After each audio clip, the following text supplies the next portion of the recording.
जय हिंद फ्रेंड्स। मैं दीपक अवचेतन स्टडी में स्वागत करता हूं। उम्मीद करता हूं कि आप सभी स्वस्थ होंगे, मस्त होंगे और अपने परिवार का अच्छे से ख्याल भी रख रहे होंगे। और साथ ही साथ जो भी पढ़ाया जा रहा है उसका साथ साथ रिवीजन भी कर रहे होंगे। दोस्तों, रिवीजन भी जरूरी है क्योंकि हिस्ट्री एक ऐसा सब्जेक्ट है, अगर इसको आप याद मतलब रिवीजन नहीं करोगे तो चीजें आपको लंबे समय तक याद नहीं रहेंगी। तो मैं यही कहूंगा कि आप साथ साथ रिवीजन करते चलें। और हमने जो इस क्लास की थी वो यूरोपीय कंपनियों से स्टार्ट किया था, जिसमें हम पुर्तगाली पढ़ चुके हैं और डच पढ़ चुके हैं। उसके बाद अब जो पढ़ेंगे हम वो ब्रिटिश पढ़ेंगे। ब्रिटिश किस प्रकार से भारत आते हैं और किस प्रकार से अपना नियंत्रण स्थापित करते हैं। तो क्या होता है, जो पुर्तगाली हैं, पुर्तगाली क्या कर रहे थे, अच्छा खासा व्यापार कर रहे थे भारत के साथ। खूब सारा मसाले, गरम मसाले लेके जा रहे हैं और अच्छे खासा वहां पे मुनाफा कमा रहे हैं। तो इसी क्रम में क्या है, ब्रिटिशर हैं वो देख रहे हैं कि यार पुर्तगाली तो बहुत अच्छा मुनाफा कमा रहे हैं, क्यों ना हम भी भारत जाके व्यापार करें और अच्छा खासा मुनाफा कमाएं। तो इसी क्रम में वो सोचते हैं कि हम भी एक फैक्ट्री खोलें या कंपनी खोलें, उसकी स्थापना करें और भारत चल के व्यापार करें। तो क्या करते हैं पुर्तगाली, पुर्तगाल सॉरी ब्रिटिश ब्रिटिश क्या करेंगे, एक कंपनी स्थापना करेंगे। कंपनी का नाम है 1599 में ब्रिटिश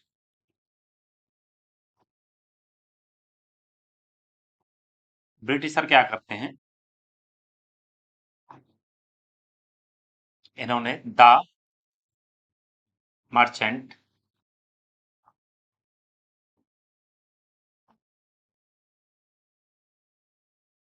कंपनी की स्थापना करेंगे, कंपनी खोलेंगे और इसी को कहते हैं जॉन कंपनी। और जो ये कंपनी खुलती है, इसी का एक और नाम है जिसे कहते हैं British east India company. British माने ब्रिटिश, ईस्ट माने ईस्ट, मतलब पड़ता है यूरोप के, ईस्ट में क्या पड़ता है भारत। इंडिया कंपनी, इंडिया में व्यापार करेंगे किसके, कंपनी के माध्यम से। तो इसी का एक और नाम क्या है, ब्रिटिश ईस्ट इंडिया कंपनी। और इस कंपनी में क्या होता है, इसमें 40 लोगों ने पैसा लगाया है। कितने लोग हैं, 40 लोगों द्वारा कि मिलके एक साथ पैसा लगाया है और एक कंपनी की स्थापना कर ली। इसी कंपनी को, जो संस्था है, इसी को क्या कहते हैं, 40 लोगों की एक संगठन को, संस्था को कहा, क्या कहा है, कोर्ट ऑफ द डायरेक्टर।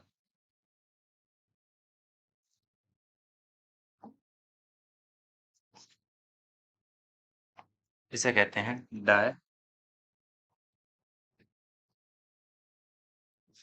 इसे डायरेक्टर भी कहते हैं इसी कंपनी को। इसमें 40 लोगों ने पैसा लगाया है। इसमें सरकार का कोई हस्तक्षेप नहीं है, इस कारण से इसे कहते हैं प्राइवेट कंपनी। कैसी कंपनी है ये, प्राइवेट, मतलब इसमें कोई भी सरकारी, सरकार का कोई हस्तक्षेप नहीं है। सभी क्या है, प्राइवेट लोग हैं, अपना अपना निजी पैसा लगाया है, जिस कारण से एक ऐसी कंपनी, एक प्राइवेट कंपनी। पूछा जाए कि कौन सी कंपनी प्राइवेट थी, ब्रिटिश ईस्ट इंडिया कंपनी एक प्राइवेट कंपनी थी। कंपनी की स्थापना तो हो गई, लेकिन भारत जाने के लिए अनुमति भी चाहिए। तो ब्रिटिश जो लोग हैं, जो इन्होंने कंपनी बनाई है, वो क्या करते हैं, महारानी जो एलिजाबेथ है, उस समय पे कौन है राजा ब्रिटेन में, वो है महारानी एलिजाबेथ। तो ये क्या करते हैं, महारानी एलिजाबेथ से अनुमति मांगी कंपनी ने। कंपनी ने व्यापार करने के लिए, व्यापार करने के लिए महारानी एलिजा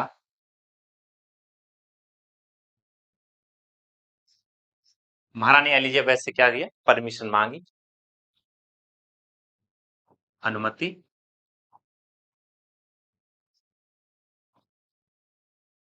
कि महारानी हमें भारत जाना है, भारत के साथ व्यापार करना है। तो महारानी एलिजाबेथ क्या कर दी है, ये अनुमति नहीं देती। इन्होंने क्या कहा, अनुमति नहीं दी। अनुमति देने के पीछे कार्ड क्या था, कार्ड क्या था, जो पुर्तगाली हैं, सन कब चल रहा है, 1599 और 1498 से आए हुए हैं। इन्होंने अच्छा खासा नियंत्रण किया हुआ है, किधर की तरफ, हमारे वेस्ट कोस्ट पे और ईस्ट कोस्ट पे भी इन्होंने कंपनियां खोल रखी हैं। तो पुर्तगाली का जो इस समय मजबूत थी स्थिति है भारत में, तो महारानी क्या चाह रही है कि अगर ब्रिटिशर गए वहां पे तो ब्रिटिशर क्या है, पुर्तगाली वहां पे उन्हें जाने नहीं देंगे, ना व्यापार करने देंगे, और क्या पता इनके जो जहाज जाए उनको रास्ते में ही डुबो दें। तो महारानी नहीं चाह रही कि कोई भी स्थिति ऐसी ना हो जिससे कि हमें नुकसान उठाना पड़े, तो वो अनुमति नहीं देती हैं। जब अनुमति नहीं मिलेगी तो व्यापार नहीं हो पाएगा। तो क्या करते हैं जो ब्रिटिशर लोग हैं जिन्होंने पैसा लगाया हुआ है, वो फिर महारानी को मनाते हैं कि हमें एक बार मौका दें, हम जाएंगे और अच्छा खासा वहां पे मुनाफा करेंगे या व्यापार करेंगे और अच्छा खासा मुनाफा कमाएंगे। महारानी बातों में आ जाती है, तो क्या करती है वो 16 दिसंबर, 16 नहीं सॉरी 31 दिसंबर 1600 को महारानी ने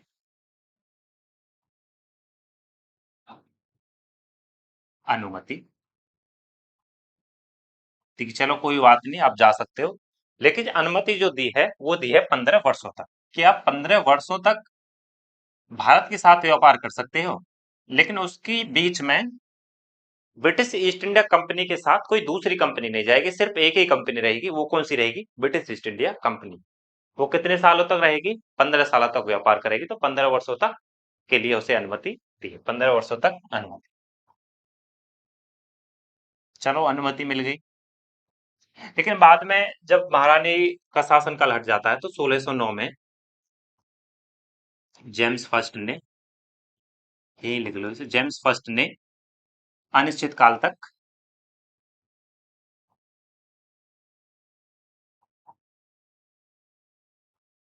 व्यापार करने की अनुमति दे दी। कि जब उसका शासन हट जाता है महारानी का, उसके बाद कौन आते हैं? James first.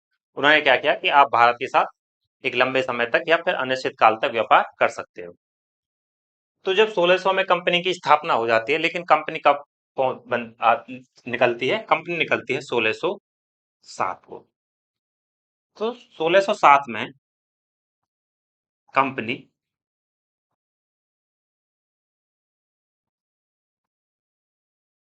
भारत को निकलती है।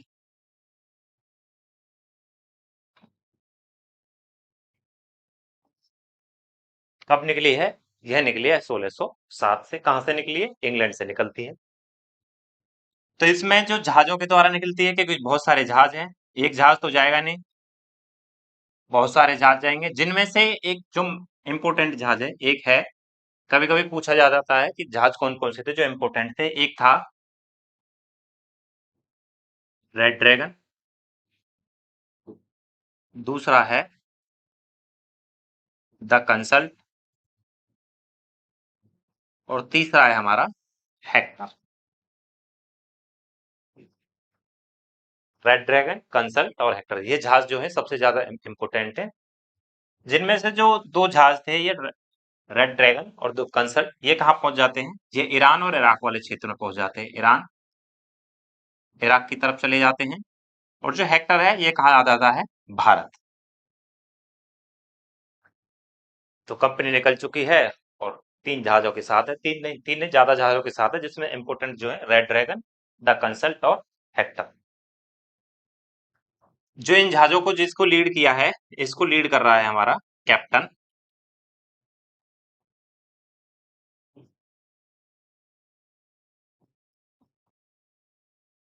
हॉकिंस, इसको लीड कर रहा है कि उसके संदर्भ में या उसी के साथ में ये आते हैं। तो क्या होता है आगे? जब ये कंपनी वहां से निकलती है, यह जो भारत पहुंचती है, यह पहुंचती है 24 अगस्त 1608 को। कब पहुंची है यह? 24 अगस्त 1608 को भारत के सूरत बंदर का। सूरत बंदर कहाँ कहाँ पर है? गुजरात में। तो कहाँ पड़ता है सूरत बंदर का? गुजरात में पड़ता है। तो कब पहुंच जाती है? 1608। जो इस समय जो शासन चल रहा है, जो ये वाला क्षेत्र है, यहाँ पे है मुगल। मुगलों में कौन चल रहे हैं? 1600 के समय पे जब कंपनी स्थापना हो रही है, कंपनी स्थापना के समय कौन है? अकबर। अकबर का शासनकाल कब है? 1556 से लेके आपका 1605 तक। देखिए 1605 में जैसे ही अकबर का शासनकाल हटता है, उसी समय कौन आ जाता है? आगरा में कौन बैठता है? जहांगीर। तो कौन चल रहा है इस समय? मुगल शासक कौन चल रहा है?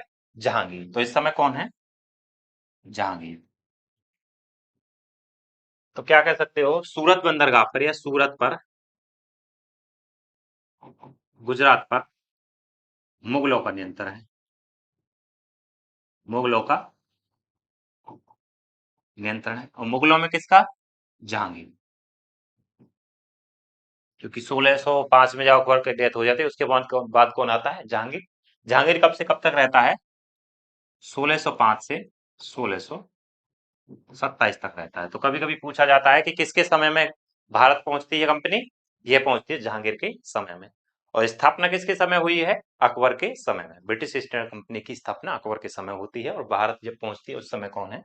जहांगीर। और जहांगीर का सूरत जो गुजरात है, इस समय जहांगीर मुगलों का इस पर नियंत्रण है। अब कंपनी भारत तो पहुंच चुकी, लेकिन अब उसे भारत से व्यापार करने के लिए अनुमति चाहिए। अनुमति कौन देगा? मुगल बादशाह जहांगीर। तो क्या करता है कैप्टन हॉकिंस?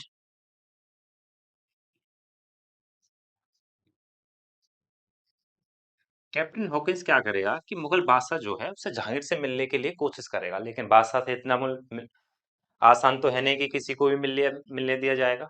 तो ये क्या करता है, जो सूरत का एक ऑफिसर है जो मुगलों के अधीन है, जिसका नाम है मुबारिक खान। कैप्टन हॉकिंस मुबारक खां से मिलता है और इससे कहता है कि मैं तुम्हें अच्छा खासा पैसा दूंगा, मुझे क्या हो, आप जहांगीर जो है बादशाह, उनसे मिलवा दो। मुबारक खां क्या करता है, हाँ भर लेता है, ठीक है मैं मिलवा दूंगा, और इससे पैसा भी ले लेता है। पैसा लिया, लेकिन मिलवाया भी नहीं। मुबारक खां ने धोखा कर दिया। अब कैप्टन हॉकिंस सोच रहा है यार, पैसा भी ले लिया और मिलवाया भी नहीं, तो कैप्टन हॉकिंस अब क्या करेगा आगे? कैप्टन हॉकिंस करेगा खुद कैप्टन हॉकिंस खुद 40 अफगानों के साथ सूरत से निकलेगा। 40 अफगान समझते हो, एक अफगानी जो है बॉडी बिल्डर कह सकते हो, एक बहुत ज्यादा हत्तेकट थे या ठीक ठाक मजबूत लोग, उनके साथ निकलेगा। प्लस में एक और साथ में जो आगे जिसको रखेगा वो रहेंगे ब्राह्मण। प्लस में कौन है? एक ब्राह्मण को रखा। कारण क्या है कि ब्राह्मण लोगों को भारत में अच्छी खासी रेस्पेक्ट दी जाती है, और ब्राह्मण को कोई अगर कोई संघर्ष भी होगा तो ब्राह्मण को इतनी आसानी से मारते भी नहीं थे, क्योंकि इस पे ब्राह्मण हत्या का दोष लगता है। जिस कारण से क्या होता है, आगे किसको रखेगा? ब्राह्मण को। और ये निकलता है फिर आगरा की तरफ, क्योंकि जहांगीर कहाँ बैठा हुआ है? आगरा। तो कहाँ निकलेगा कैप्टन हॉकिंस? यह निकलेगा आगरा की तरफ। तो यह कब निकलता है? ब्राह्मणों के साथ कब निकला है ये? यह निकला है 1609 में। कब? फरवरी।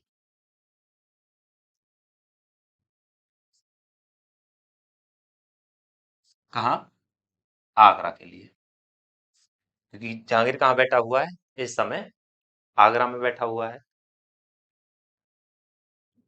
आगरा जब पहुंचता है, यह पहुंच जाता है फरवरी मार्च, 2 महीने बाद अप्रैल 1609 को आगरा पहुंचा। आगरा पहुंचता है तो यह कहा जाता है जहांगीर के दरबार।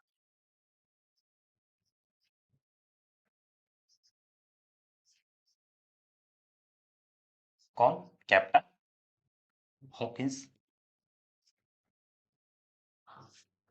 कैप्टन हॉकिंस को ही क्यों भेजा? और भी लोग आए थे, उनको क्यों नहीं भेजा? कारण इसके पीछे ये था, जो कैप्टन हॉकिंस है, यह क्या है, फारसी अच्छे से बोलता है, फारसी का अच्छा ज्ञाता है, फारसी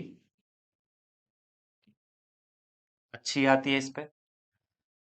तो जाहिर बात है कैप्टन को हॉकिंस को ही जाना होगा। कैप्टन हॉकिंस जाता है, और जहांगीर जो इस समय मुगल है, मुगलों में क्या है इस समय पे फारसी भाषा अच्छी बोली जाती है। तो जब कोई, मान लो हमारे ही भारत में कोई बाहर से कोई यात्री आता है और वो हमारी लैंग्वेज बोलता है, तो हमें बहुत ज्यादा खुशी होती है।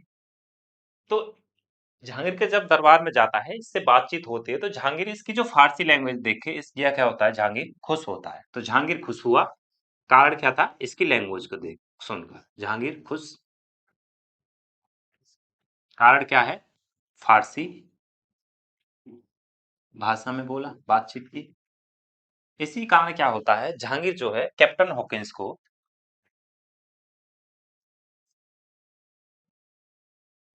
हॉकिंस को उपाधि देता है, कौन सी, इंग्लिश खां की। किसकी, इंग्लिश। पूछा जा सकता है कि इंग्लिश खां की उपाधि किसे दी गई थी। इंग्लिश खां की उपाधि दी गई है हमारे कैप्टन हॉकिंस को। और किसने दी थी, ये दी थी जहांगीर द्वारा दी गई है। तो कैप्टन हॉकिंस ने क्या किया, इसे इंग्लिश खां की उपाधि दी, प्लस में ऑफिसर पद भी दिया, अफसर का पद भी दिया, और साथ में ही इसकी स्थायी महिला से विवाह करा दिया। जो भी वहाँ लोकल लैंग्वेज है, लोकल जो महिला है उसके साथ इसका विवाह भी करा दिया। तो कैप्टन अब सोच रहा है, यार हम जिस काम के लिए आए वो तो हमें मिला नहीं। क्योंकि आए किस लिए है, फैक्ट्री की अनुमति लेने, लेकिन हो क्या गया, इंग्लिश का और अफसर का पद और महिला से विवाह। तो कैप्टन हॉकिंस जहांगीर से फिर कहता है कि साहब हम जिस लिए आए थे बादशाह, हमें वो तो मिला नहीं, आपने हमें ये दे दिया। क्या किसके लिए आए थे, फैक्ट्री खोलने के लिए, लेकिन जहांगीर ने क्या किया, जहांगीर ने फैक्ट्री खोलने की अनुमति नहीं दी। जहांगीर ने फैक्ट्री खोलने की अनुमति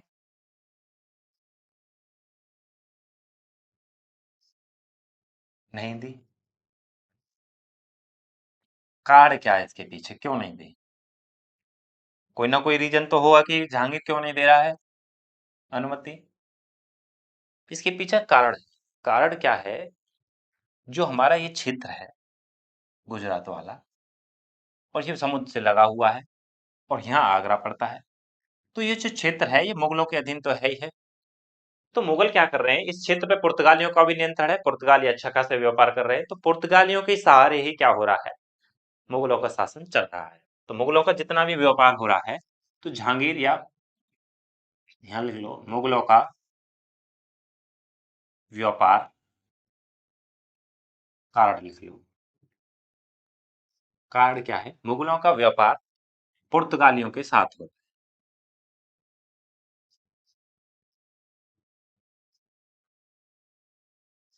तो पुर्तगालियों के साथ पहले से ही व्यापार हो रहा है। पुर्तगाली इस समय क्या है, मजबूत स्थिति में है, क्योंकि उन्होंने अच्छा खासा नियंत्रण इस पे किया हुआ है, इस कोस्ट पे, वेस्ट वाले कोस्ट पे। तो जहांगीर नहीं सोच चाह रहा कि पुर्तगालियों से ईर्ष्या जाए, क्योंकि अगर पुर्तगालियों से ईर्षेंगे तो उनके व्यापार है जो वो सब ठप हो जाएगा। और ब्रिटिशों के बारे में वो जानता नहीं है कि वो क्या है, वो नए नए आए हैं अभी, उन्होंने हमें देखा नहीं परखा है, लेकिन पुर्तगालियों को अच्छे से समझा है। तो वो नहीं चाह रहा है कि पुर्तगालियों से कोई दुश्मनी या मोल ली जाए, तो जिस कारण से क्या करता है, ये अनुमति नहीं दी। तो कारण किसका, जैसे अनुमति नहीं दी है, इसी वजह से ये अनुमति नहीं देता है। लेकिन कैप्टन हैस्टिंग्स है, वो समझ चुका है कि अनुमति तो ऐसी इतनी आसानी से नहीं मिलेगी, क्योंकि मुगल है या जहांगीर है, आसानी से अनुमति देगा नहीं, कुछ ना कुछ तो ऐसा करना पड़ेगा जिस कारण से क्या हो, अनुमति मिले। कैप्टन हॉकिंस क्या करता है, कैप्टन हॉकिंस समझा, फैक्ट्री खोलना आसान नहीं, फैक्ट्री खोलना आसान नहीं, आसान नहीं है, तो वो समझ रहा है कि हम अगर पुर्तगालियों को हरा दें, अगर पुर्तगाली हार गए, तो जहांगीर को एक बार हमें विश्वास दिला देंगे कि हम अपनी स्थिति में इस समय मजबूत स्थिति में हैं। तो बात आगे चलती है, उम्मीद करता हूं कि आपको यहां तक समझ में आ रहा होगा। तो क्या होता है आगे चल के, जो हमारा, यहीं पे समझ लो, यहाँ पे एक जगह पड़ती है गुजरात में ही, उसका नाम है स्वाली। स्वाली जगह पड़ती है, यहाँ से जितना व्यापार हो रहा है, पुर्तगाली भी अपना व्यापार कर रहे हैं, थोड़ा थोड़ा क्या है, कैप्टन हॉकिंस वो भी अपना व्यापार कर रहा है। तो स्वाली जगह पे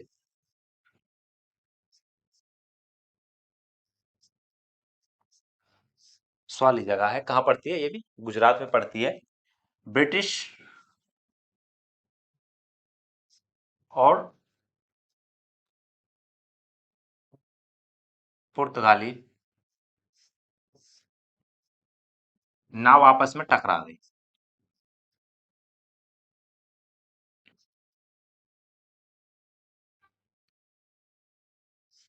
जब दोनों की नाव आपस में टकरा गई, और ये नाव टकराई नहीं थी, ये टकरवाई गई थी। कारण क्या था? ब्रिटिश चाह रहे थे कि कैसे भी पुर्तगालियों से उलझा जाए, क्योंकि ऐसे तो उलझने वाले हैं नहीं, कुछ ना कुछ हमें ही करना पड़ेगा। तो जिस कारण से क्या किया पुर्तगालियों ने, क्या किया ब्रिटिशर ने, क्या किया पुर्तगाली की नाव से आपस में अपनी नाव टकरा दी। इसी कारण से युद्ध हो गया, आपस में संघर्ष हुआ और युद्ध हुआ। तो इसी जगह पर क्या होता है? स्वाली, स्वाली का युद्ध। और स्वाली के युद्ध में क्या होता है? ब्रिटिशरों ने क्या किया? पुर्तगालियों को हरा दिया। इसमें क्या हुआ? पुर्तगाली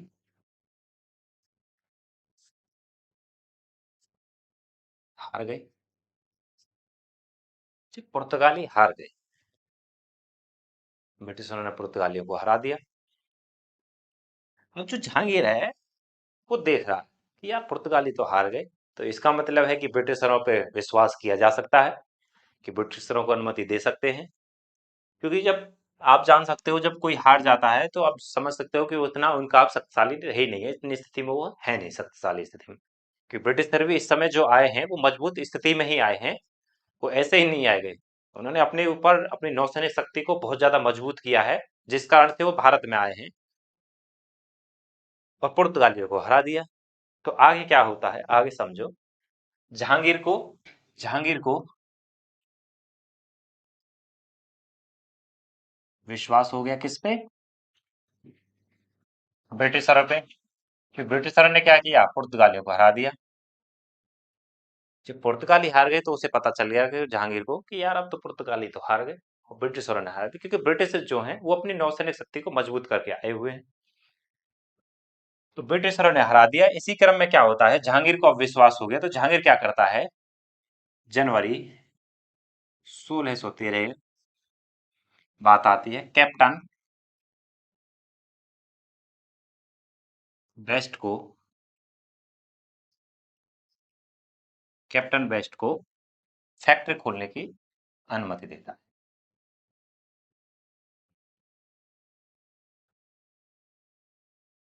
फैक्ट्री खोलने की अनुमति दी। और कहाँ पे दी है? सूरत में।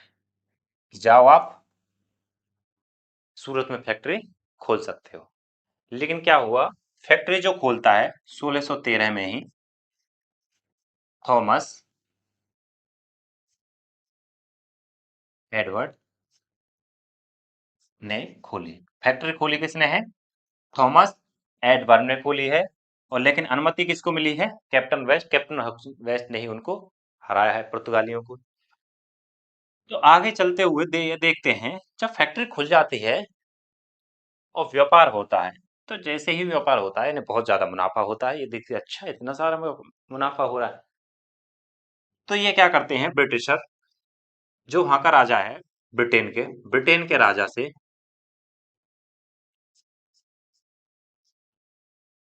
ब्रिटेन के राजा को पत्र लिखा। पत्र में लिखा गया कि अपना एक राजदूत भेजो, जो यहाँ पे आएगा और फैक्ट्री खोलने की अनुमति ले, क्योंकि अब एक फैक्ट्री खोली तो एक फैक्ट्री खोलने से इन्हें बहुत ज्यादा मुनाफा हुआ। इतना सारा मुनाफा हुआ, सारा कुछ बताया राजा को, इतना ज्यादा मुनाफा है। तो अब क्या करेगा? जो पुर्तगाल का, जो ब्रिटेन का राजा को पत्र लिखा, क्या क्या कहा कि ये अपना राजदूत भेजो, अपना राजदूत भेजो। किस कारण से? कि और फैक्ट्री खोली जाए, कि और फैक्ट्री खोलने की हमें अनुमति मिले। तो राजा कौन है? जेम्स फर्स्ट ही है। कौन है? James first. और राजदूत कौन भेजा है? राजदूत जो भेजा है वो है थॉमस।